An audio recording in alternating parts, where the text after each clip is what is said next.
I got the divorce email while I was still stuck out in the desert. 13 years of marriage, finished off with a PDF file. My name is Nathan. I am 42 years old, a staff sergeant serving with the 82nd Airborne Division. I had been stationed in Kandahar for about 4 months when Becky decided she was done waiting around. The subject line of the email said, "Let us be adults about this." The message itself was barely 3 sentences. She had already filed the divorce papers. She had already drained our joint bank account. And she had already moved her new boyfriend, Jeremy, into our house back in Spokane. I read the email twice, shut my laptop, and went to the communal showers. Got cleaned up, put on my uniform for my shift, and said not a word to anyone. Later that night, back at my bunk, I sent a one-word reply. Understood. That was all. No begging. No angry messages. No fights. Wilson, my bunkmate, must have picked up that something was off. "You good, man?"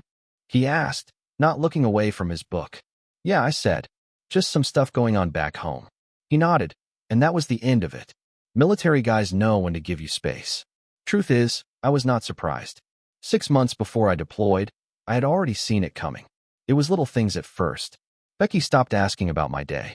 She started staying late at the dental office where she worked answering phones. She started hitting the gym 3 times a week, but somehow never seemed to break a sweat. New outfits. New friends I never met. New passwords on her phone. I did not confront her. Did not snoop around. That is not who I am. But I am not stupid either. So, I made my own quiet moves. I rented a small storage unit across town and tucked away the important stuff. My birth certificate, our marriage license, the deed to our house with just my name on it, thanks to the Veterans Affairs home loan, and my military benefits paperwork. I also stashed my grandfather's old watch and my mother's silverware there, things that meant something to me. Opened a separate bank account at a different place, too.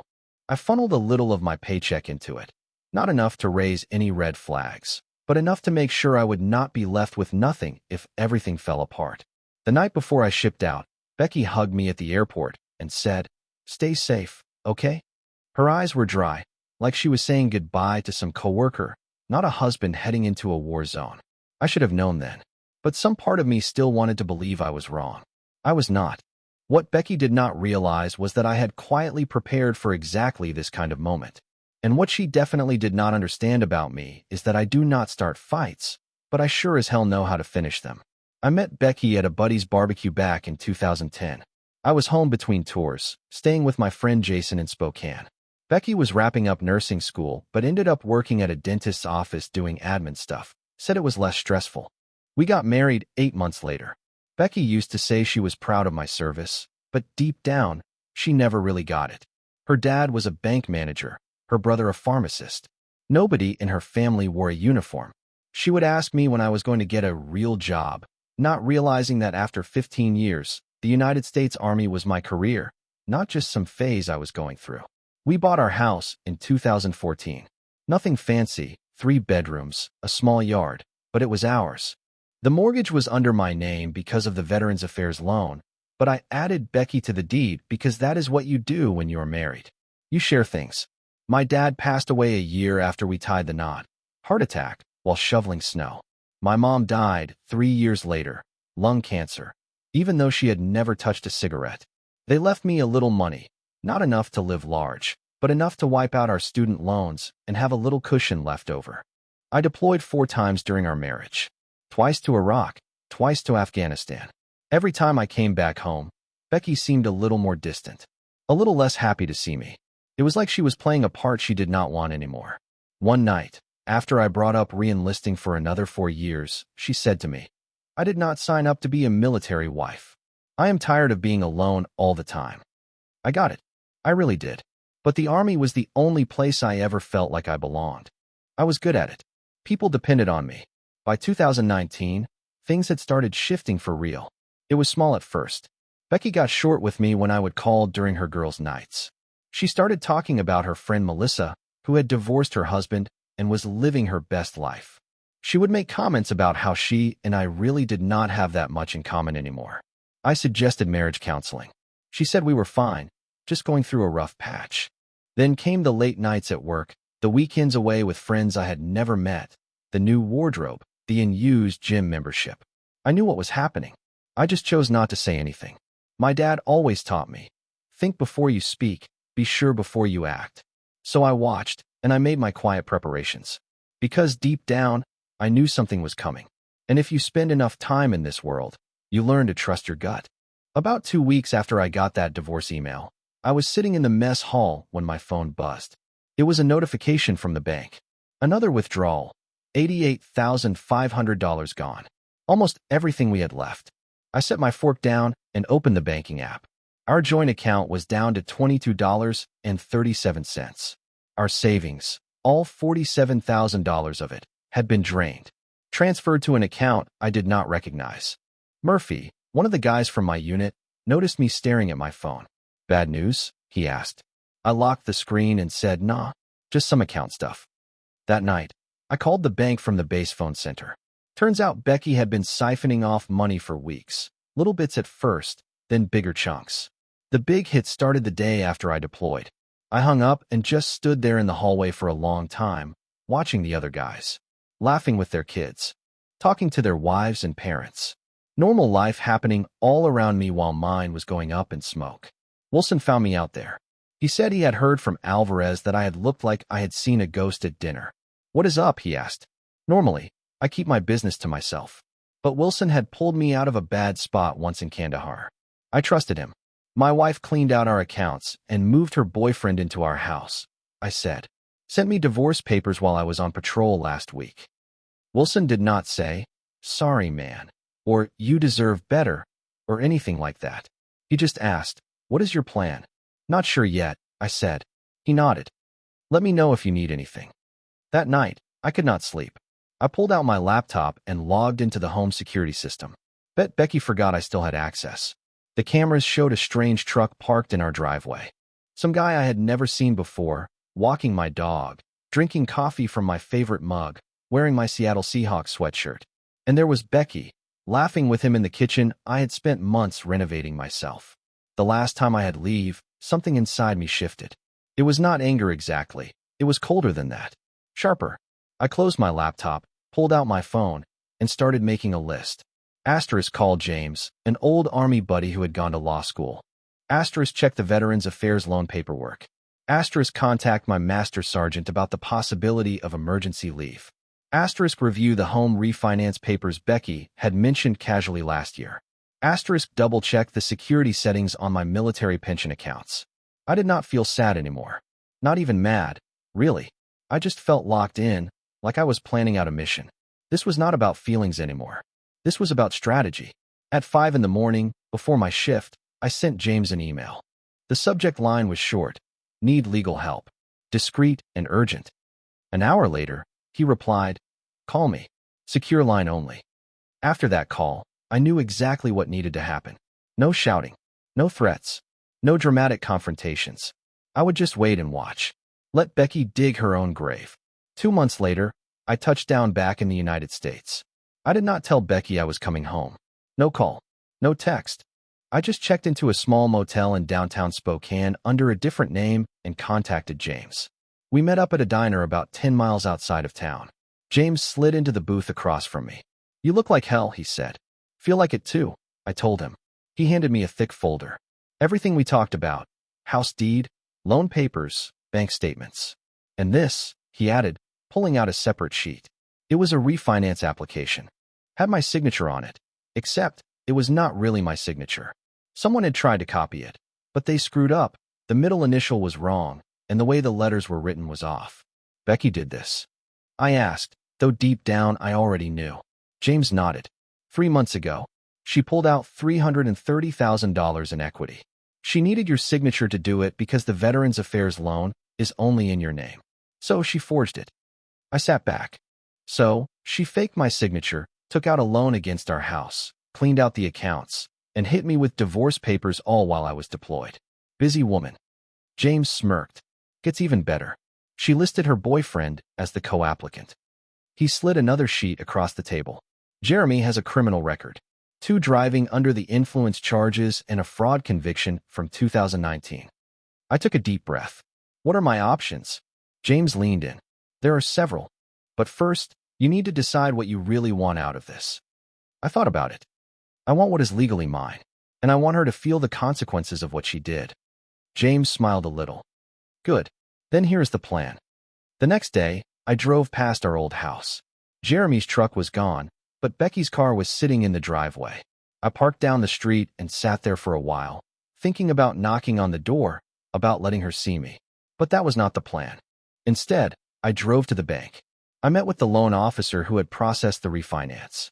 Showed him my military identification. Showed him my driver's license with the real signature. Showed him the forged documents. The guy's face turned white. I will need to report this immediately, he said. I understand, I told him. I have already filed a police report. That night, I got a text message from Becky. Who have you been talking to at the bank? Jeremy said someone was asking questions. I did not respond. The next morning, I went to the county clerk's office. Filed paperwork contesting the refinance due to fraud. Also filed a notice saying no changes to the property could be made without me present. 2 days later, Becky called. I let it go to voicemail. Nathan, we need to talk. The bank called about the house. What are you doing? If this is about the divorce, we can discuss it like adults. Like adults. Same line from her email. I still did not answer. James called that afternoon. They froze the refinance money, he said. And there is more. Your wife's boyfriend has been driving your truck, right? The one registered under your name? Yeah, I said. He got pulled over this morning. Driving on a suspended license from those driving under the influence charges. They impounded the vehicle. Good, I said. And, well, it gets even messier, James continued. Police found prescription pads in the truck. Not blank ones either. Looks like they are from the dental office where Becky works. I closed my eyes. She has been stealing prescription pads? Looks that way. The police are investigating. I hung up and sat there on the motel bed, staring at the floor. This was way bigger than I had expected. Part of me wanted to call Becky, warn her, maybe help her somehow. Old habits. But then I remembered that video feed from my home security system. My house. My dog. My life. Given away like it was nothing. No. This was the path now. There was no turning back. And honestly, I did not want to. The next morning, I met with the bank's fraud investigator. His name was Thompson, short guy, looked worn out, with a coffee stain on his tie. This kind of thing happens more often than you would think, he said, spreading papers across his desk. Soldier deploys. Spouse sees an opportunity. What happens now? I asked. We have frozen the refinance funds, he said. But there is a catch. Some of the money is already gone. How much? About half. $14,600. I leaned in. Where did it go? Thompson hesitated. I am really not supposed to share that. It is my house. My forged signature. My stolen money. He looked at me for a moment, then turned his computer screen around. This is where the money went. I scanned the list. Multiple transfers to someone named Daniel Spencer. Who is Daniel Spencer? I asked. Thompson shrugged. Not my department. You will need your lawyer to subpoena more records. I called James the second I left the bank. Daniel Spencer. I told him. I will check it out, he said. An hour later, James called back. Got it. Daniel Spencer is a real estate agent. Specializes in fast cash deals. She was planning to sell our house. I said. The words hit me like a punch in the gut. Looks that way, James said. The deposits were probably earnest money to get him moving fast on listing the property. But here is the kicker. Spencer has done business with Jeremy Ryan before. Jeremy Ryan? Becky's boyfriend? I asked. Yep. They have closed 3 deals together in the last 2 years. I sat down on a park bench, trying to wrap my head around everything. This was not just Becky running off with some guy. This was something bigger, something planned. Could be, James said carefully when I told him what I was thinking. I did some digging into Jeremy Ryan. Turns out, he has a pattern. Gets involved with women going through divorces or with husbands deployed overseas. I found 3 other cases so far. In each one, the woman's house was sold for way less than it was worth, usually to one of Daniel Spencer's buyers. Ryan gets a cut, then moves on to the next woman. And Becky? I asked. She had to know. Hard to say, James replied. Maybe she got roped in. Or maybe she was in on it from the beginning. I rubbed my face. This was no longer just about Becky betraying me. This was something organized. And other military families had been targeted too. What do we do? I asked.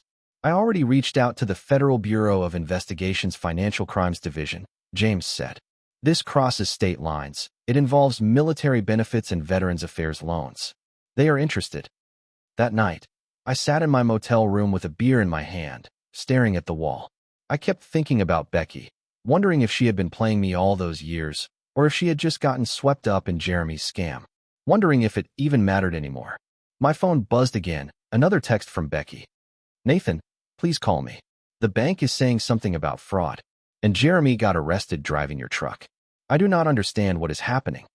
I stared at her message for a while, then typed back. Who is Daniel Spencer? 3 dots popped up like she was typing. Then they disappeared. Then popped up again. Then nothing. Finally, she wrote. I do not know what you are talking about. I texted back. $14,600. Multiple transfers. House listing. No answer for about 10 minutes. Then she sent, it is not what you think. I turned off my phone and went to bed. The next morning, James called. Federal Bureau of Investigation wants to meet. They have been investigating Ryan and Spencer for months. You might be the one who finally brings them down. For the first time since Becky sent that divorce email, I felt something close to satisfaction. Not because my marriage was over, but because the truth was finally coming out. I met the agents, Agent Patel and Agent Donovan, at the Spokane Federal Bureau of Investigation field office. They recorded my statement and took copies of every document James and I had pulled together. Your case shows a pattern, Agent Patel explained. It is not random. It shows intent, organization. This is conspiracy, not just isolated mistakes. What about Becky? I asked. My wife, or I guess ex-wife. The agents exchanged a quick look. We are still determining her involvement, Donovan said. Did she ever talk about financial struggles? Feeling pressure to sell? I thought back. She used to say we were house poor. Talked about downsizing. I never really understood it. Our mortgage was manageable on my salary. When did she start saying that? Patel asked. About 6 months ago. Around the time she must have met Jeremy. Did she ever talk about refinancing? Donovan asked. Never to me, I said. She forged my signature while I was deployed. They asked a few more questions, took more notes. When we finished, Patel handed me her card. We will be in touch. In the meantime, do not contact your wife or Ryan. We need to build the case carefully. I understand, I said. That evening, I drove back to the neighborhood. Parked down the street from our old house. Jeremy's truck was there. Must have gotten it out of impound. Becky's car was gone. My phone buzzed again.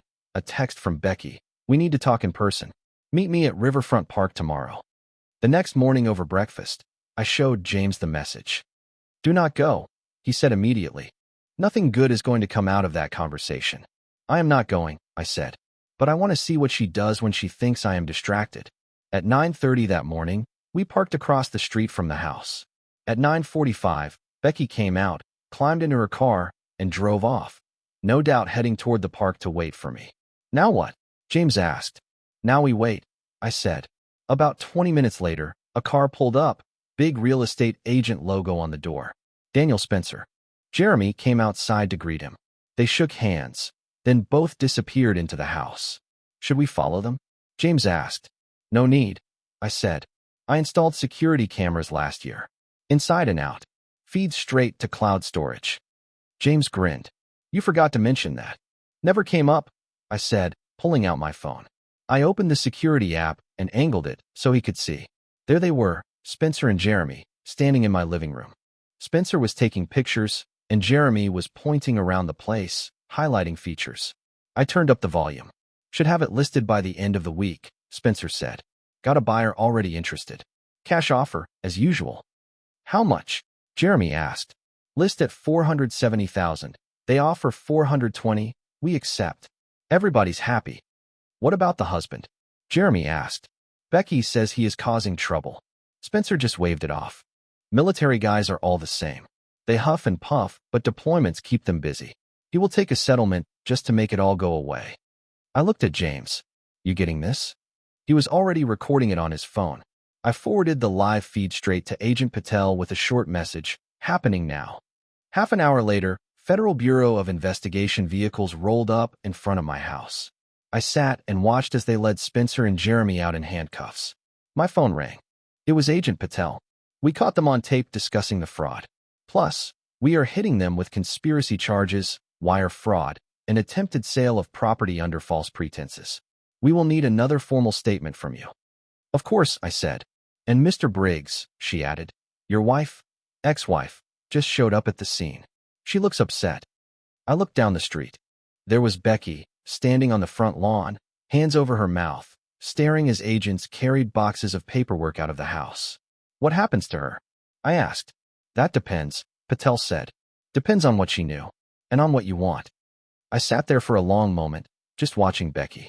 13 years of marriage. Some good years, before whatever this was took hold. I just want what is right, I said finally. The federal case moved fast. Jeremy and Spencer both took plea deals and flipped on each other, and a few others involved in the scam, which stretched across 3 states. Becky claimed she had no idea about the bigger plot. Said Jeremy convinced her I had been hiding money, planning to leave her broke. Said the refinance was his idea, and she just went along with it. Maybe that was true. Maybe it was not. Either way, Becky agreed to a settlement. Full restitution of everything stolen and forfeiture of any claims to the house. She signed away any claim to the house, my military pension, and everything else. Part of the deal was that she also signed a written confession admitting to forging my signature. In exchange, I agreed not to press criminal charges against her personally. The divorce was finalized 6 months after Becky had sent that email to me in Kandahar. No fault.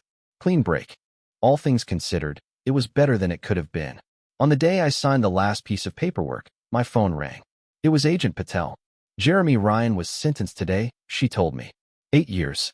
Fraud, conspiracy, identity theft. And Spencer? I asked. Got 12, she said. Thought you would want to know. Thank you, I said quietly. There is something else, she added. We found proof they had done this to 11 other military families. Your case helped us connect the dots. Because of you, those families might actually get their money back. After we hung up, I sat on the porch of my little rental apartment, watching the sun set behind the rooftops. I thought about all those other men, soldiers and sailors and airmen, who had gone overseas thinking their homes and marriages were safe, only to come back to find everything gone. I had not set out to bring down Jeremy Ryan and Daniel Spencer. I had just wanted what was rightfully mine. But sometimes life works out differently than you expect. My phone buzzed again. A text from Becky. I never meant for things to end this way. I did not answer. There was nothing left to say. About a year later, I finally sold the house.